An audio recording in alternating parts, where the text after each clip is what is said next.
Well, hello everyone. My name is Dora Roth and I'm the pastor at Faith Lutheran Church in Port Elgin, Ontario, Canada. Each week I bring you a story that takes about 5 minutes to watch. The story this week is from a book written by Jack Canfield, Mark Victor Hansen, Amy Newark, and forwarded by Heidi Krupp. And the story is actually written by Jack Canfield and Mark Victor Hansen. And the name of the story is called Bopsy. The 23-year-old mother stared down at her son who was dying of leukemia. Although her heart was filled with sadness, she also had a strong feeling of determination. Like any parent, she wanted her son to grow up and fulfill all his dreams. Now that was no longer possible. The leukemia would see to that. But she still wanted her son's dreams to come true. She took her son's hand and asked, "Bopsy, did you ever think about what you wanted to be when you grew up? Did you ever dream and wish about what you would like to do with your life?" "Mommy," he said, "I always wanted to be a fireman when I grew up." Mommy smiled back and said, "Let's see if we can make your wish come true." Later that day, she went to the local fire department in Phoenix, Arizona, where she met Fireman Bob, who had a heart as big as Phoenix.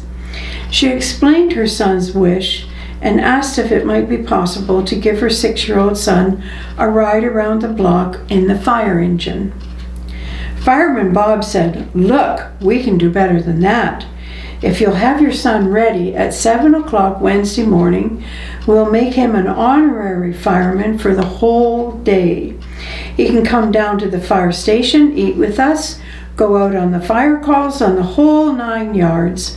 If you'll just give us his sizes, we'll make a real fire uniform for him with a real fire hat, not a toy one, with the emblem of the fire department on it, a yellow sticker like we wear, and rubber boots.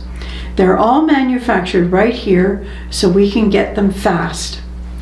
3 days later, Fireman Bob picked up Bopsy, dressed him in his fire uniform, and escorted him from his hospital bed to the waiting hook and ladder truck. Bopsy got to sit up on the back of the truck and help steer it back to the fire station. He was in heaven. There were 3 fire calls that day, and Bopsy got to go out on all 3 calls. He rode in different fire engines, the paramedics' van, and even the fire chief's car. He was also videotaped for the local news program. Having his dream come true with all the love and attention that was lavished upon him so deeply touched Bopsy that he lived 3 months longer than any doctor thought possible. One night, all of his vital signs began to drop dramatically, and the head nurse, who believed in the hospice concept, thought that no one should die alone, and she began to call the family members to the hospital. Then she remembered the day Bopsy spent as a fireman, so she called the fire chief and asked if it would be possible to send a fireman in uniform to the hospital to be with Bopsy as he made his transition from this world to the next. The chief replied, "We can do better than that. We'll be there in 5 minutes. Will you please do me a favor?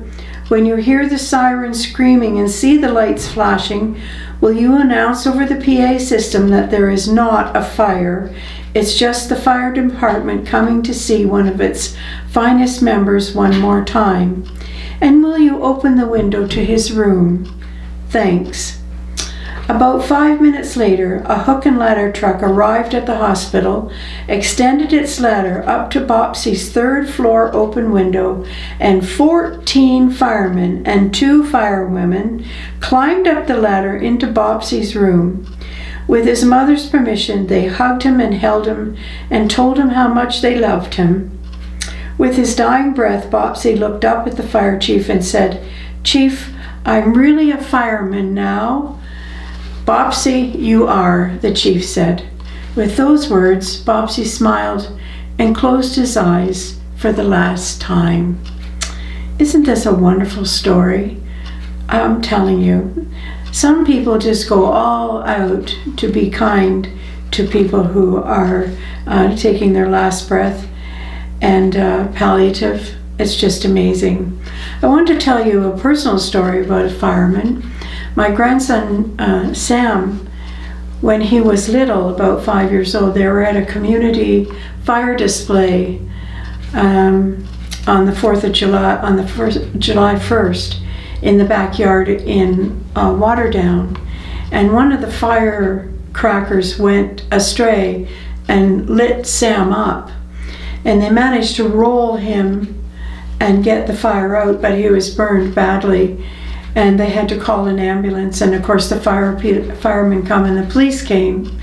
And as Sam was being taken out in the ambulance, he looked up at his dad and he said, "Oh, Dad, I really wanted to go in the fire truck." Well, this story, of course, got around the neighborhood, and when Sam was released from the hospital, the firemen came and took him for a ride in the fire truck all around Waterdown. They took him into the fire hall.